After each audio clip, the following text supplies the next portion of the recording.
Hi నమస్తే welcome to my channel Swapna creative works. ఈరోజు recipe వచ్చేసి దొండకాయ ఆవకాయ. తక్కువ ఇంగ్రీడియంట్స్తో చాలా తొందరగా ఈ ఆవకాయ అనేది ప్రిపేర్ చేసేసుకోవచ్చు. దొండకాయ కర్రీ అంటే దాక్కునే వాళ్ళు కూడా ఈ ఆవకాయని లొట్టలు వేసుకుంటూ తింటారండి. అంత టేస్టీగా ఉంటుంది ఈ ఆవకాయ.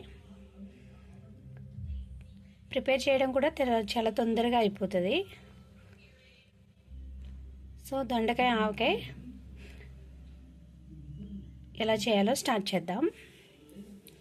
దీనికి ముందు ఒక పావు కిలో దొండకాయలు తీసుకొని ఇలా శుభ్రంగా కడిగి ఒక గిన్నెలో ఫ్యాన్ గాలి కింద ఆరబెట్టుకోవాలి. కాయలు శుభ్రంగా ఆరిపోయాక ఇలా దొండకాయని 4 ముక్కలు చేసుకొని ఇలా చిన్న చిన్న ముక్కలుగా కట్ చేసుకోవాలి. మనకు కావాలంటే ఇలా పెద్ద పెద్ద ముక్కలుగా కూడా చేసుకోవచ్చు. తర్వాత ఆ ముక్కలన్నీ ఒక ప్లాస్టిక్ బౌల్లోకి వేసి అందులో ఒక స్పూన్ మెంతి పిండి, ఒక స్పూన్ ఆవపిండి వేసుకోవాలి. క్వాంటిటీని బట్టి వేసుకోవాలండి. ఇది నేనైతే దొండకాయలకు పావు కిలో తీసుకున్నాను కాబట్టి ఒక స్పూన్ వేసాము. తర్వాత ఒక 10 వెల్లుల్లి రెబ్బలు పచ్చపచ్చగా దంచుకొని వేసుకోవాలి. అవి కూడా వేసేసి బాగా కలుపుకోవాలి.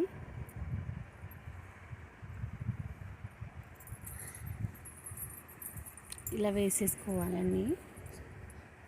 తర్వాత ఒక 3 స్పూన్ల కారం, 1 స్పూనున్నర సాల్ట్ వేసుకోవాలి. ఉప్పు సరిపడినంత వేసుకోవాలండి. వేసుకొని కొంచెం పసుపు వేసేసి ఒక ఫ్రెష్గా ఉన్న నిమ్మకాయ తీసుకోవాలి. పులుపు ఒకటి సరిపడా వేసుకోవాలండి. నేనైతే ఫస్ట్ ఒక నిమ్మకాయ పిండుతున్నాను. సరిపోతే ఇంకా యాడ్ చేసుకుందామని ఫస్ట్ అయితే ఒకటి తీసుకున్నాను. వేసేసి అది కూడా పిండేసి ఆ ముక్కల్ని బాగా కలిపేసుకోవాలి. కొంచెం గట్టిగా ప్రెస్ చేస్తూ కలుపుకోవాలండి. అలా అయితే ముక్కకి పసుపు, ఉప్పు, పులుపు అన్నీ బాగా పడతాయి. ఇలా బాగా కలిపేసుకొని మధ్యలో కొంచెం వేరుశనగ ఆయిల్ యాడ్ చేసుకొని కలపాలి. ఇలా ఎంత బాగా కలుపుకుంటే పచ్చడి అంత టేస్ట్ ఉంటుందండి. పులుపు కొంచెం సరిపోలేదని చెప్పి నేను ఇంకో నిమ్మకాయ అనేది పిండేశాను. గింజలు లేకుండా చూసి పిండుకోవాలి నిమ్మకాయ.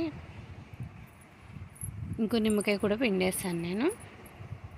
పిండేసుకొని ఒకసారి మళ్ళీ కలిపేసి ఉప్పు పులుపు చూసుకోవాలండి. అంతే అండి, ఎంతో ఈజీగా ఈ దొండకాయ ఆవకాయ అనేది పట్టేసుకోవచ్చు. ఇలా కలిపేసుకొని కొంచెం ఆయిల్ పోసేసి మూత పెట్టి ఒక 3 రోజులు అలా ఉంచాలండి. 3 రోజులు ఉంచితేనే దొండకాయ ముక్కకి పులుపు, కారం, ఉప్పు అనేది పడుతుంది. 3 డేస్ తర్వాత ఇలా అయితే రెడీ అయిపోయిందండి. మీరు కూడా ట్రై చేయండి. Please subscribe to my channel. Thanks for watching.